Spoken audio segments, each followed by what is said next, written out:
হয়েছে। আমি আশা করি আপনারা সকলেই এই মহৎ উদ্দেশ্যকে সামনে বাস্তবায়নের জন্য আরো বেশি সহযোগিতা করবেন। আমাদের প্রতিটা মানুষকে প্রত্যেকটা জায়গা থেকে প্রবাসীদের সুরক্ষায় কাজ করতে হবে, কারণ আমরা প্রবাসীরা খুব কষ্ট করে বিদেশের মাটিতে থাকি, দেশকে মিস করি, কিন্তু সেই প্রবাসীরাই দেশে গেলে আবার লাঞ্ছিত, বঞ্চিত এবং বিভিন্ন ধরনের অন্যায় অরাজকতার সম্মুখীন হই। আমাদের এই প্রবাসী সুরক্ষা আইন কমিটির একটা বিশেষ উদ্দেশ্য আছে। এটা কোনো মিলন মেলা নয়, এটা শুধু গেট টুগেদার নয়, এটা একটা শপথ।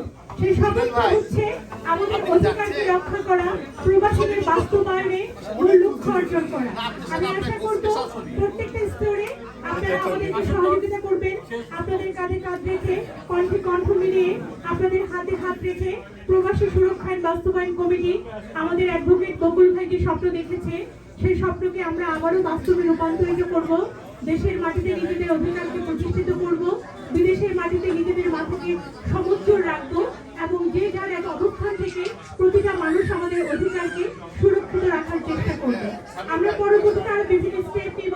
আশা করি আপনারা প্রত্যেকটা মানুষ আমাদের সেই অংশগ্রহণে শরিক হয়ে আমাদেরকে আরো সুদূর প্রসারী কাজ করার সুযোগ দেবেন। ধন্যবাদ, ধন্যবাদ সকলকে। Thank you so much. আজকে আমাদের বহু আকাঙ্ক্ষিত অনেক দিনের শপথ অনুষ্ঠান আমরা আজকে করলাম এবং আমরা আজকে বৈধভাবে এবং আমাদের কমিটির শপথ গ্রহণ করে আমরা আমাদের অফিসিয়ালি আমরা কমিটিকে প্রতিষ্ঠিত করলাম এবং আমরা এখন থেকে আমরা এখানে আমাদের বকুল ভাই ফাউন্ডার এবং বকুল ভাই এখানে অনেক অবদান আছে এবং এখানে যারা আছেন সবাই গুণী লোকজন এবং নিউ ইয়র্কের এবং বাংলাদেশের সবচেয়ে প্রতিষ্ঠিত লোকজন আমরা এখানে আছি। ইনশাল্লাহ এই প্রবাসী সুরক্ষা আইন বাস্তবায়ন কমিটি নিউ ইয়র্কের সৃষ্টি হয়েছে, কিন্তু এটা শুধু নিউ ইয়র্কেই সীমাবদ্ধতা থাকবে না। সমস্ত পৃথিবীর সমস্ত দেশে যেখানে বাংলাদেশিরা আছে সেখানে আমরা ধীরে ধীরে আমাদের অফিস, আমাদের শাখা তৈরি করব এবং আমাদের এখানে নিউ ইয়র্ক স্টেট এবং অন্যান্য স্টেট এবং আমেরিকার সব স্টেটে আমরা সাউথ এশিয়ান আসাদের মতো আমরা কমিটি গঠন করব এবং আমরা পরবর্তীতে প্রেসিডেন্টকে অনুরোধ করব যে যেন আমরা ব্রোঞ্জ, ব্রুকলিন এই সমস্ত এলাকায় আমরা একটা আলাদা আলাদা কমিটি করতে পারি, তাহলে আমাদের এই সংগঠনগুলো আরো শক্তিশালী হবে এবং এইটা আমরা জাতীয় ভিত্তিতে বাংলাদেশে আমরা এর কার্যকারিতা এয়ারপোর্ট সহ সমস্ত কিছু করার জন্য আমরা চেষ্টা করব। এই কমিটি সম্পর্কে আমার এক মামা, উনি attorney general, deputy attorney general, ওনাকে পাঠাইছিলাম। উনি বলে যে আমি আপনাদের এই সংগঠনের জন্য কি করতে পারি,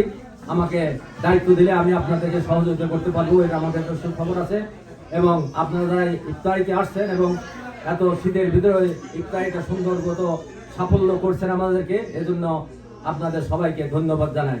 আসসালামু আলাইকুম। থ্যাংক ইউ সহসভাপতি সালাম ভাই। এখন আমি কিছু উপদেশমূলক বক্তব্য শুনতে চাই আমাদের এই কমিটির ট্রেজারার সম্পাদক সামিল করিম আলমগীর।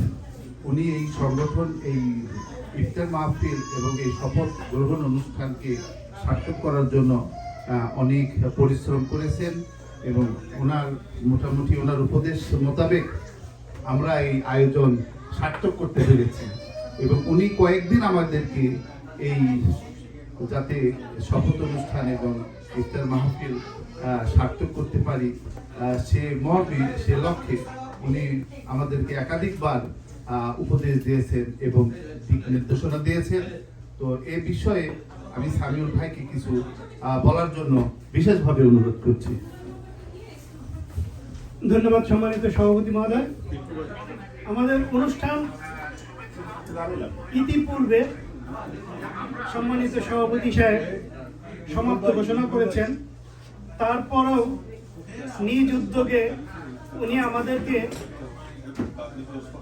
কিছু বলার জন্য সুযোগ করে দিয়েছেন। যারা আমরা এখানে আসি, আমরা হইলাম এই সংগঠনের প্রাণ, কারণ তা না হইলে আমরাও চলে যাইতাম।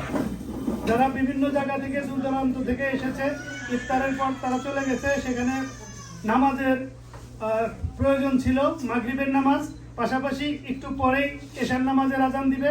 আমাদের আসলে সময় স্বল্পতা, যে কারণে অনেকের গুরুত্বপূর্ণ এবং উপদেশমূলক কথা আমরা শুনতে পারি নাই। তবে আমরা যে জিনিসটা আমাদের প্রয়োজন ছিল সেই জিনিস আমরা পেয়েছি, সেই জিনিসের সার্থকতা আমরা পেয়েছি, আর তা হলো আজকের এই অনুষ্ঠানের সম্মানিত উপস্থিতি। আজকের এই উপস্থিতি প্রমাণ করে দিয়েছে প্রবাসীদের সুরক্ষার জন্য আমাদের বকুল ভাই, আমাদের সম্মানিত সভাপতি সাহেব যে উদ্যোগ নিয়েছে, তার সাথে এই বাংলাদেশের প্রবাসী বিভিন্ন শ্রেণীর পেশার নেতৃবৃন্দ একমত আছে এবং হাতে হাত রেখে কাজ করবে। আমাদের এই প্রবাসী সুরক্ষা আইনের যে নীতিমালা, যে উদ্দেশ্য লক্ষ্য রয়েছে, তা আমরা বিভিন্ন সময় আলোচনা করছি। আজকে এই পরিসরে আলোচনা আমরা করতে চাচ্ছি না, পরবর্তীতে আমরা শুধু লক্ষ্য উদ্দেশ্য নিয়েই আমরা অনুষ্ঠান করব, সেখানে আমরা আলোচনা করব। ধন্যবাদ সম্মানিত অতিথি, ধন্যবাদ সম্মানিত সভাপতি। সবাইকে আন্তরিকভাবে ধন্যবাদ জানাচ্ছি এবং কৃতজ্ঞতা জানাচ্ছি আজকে সবাই আসার জন্য এবং সময় দেওয়ার জন্য।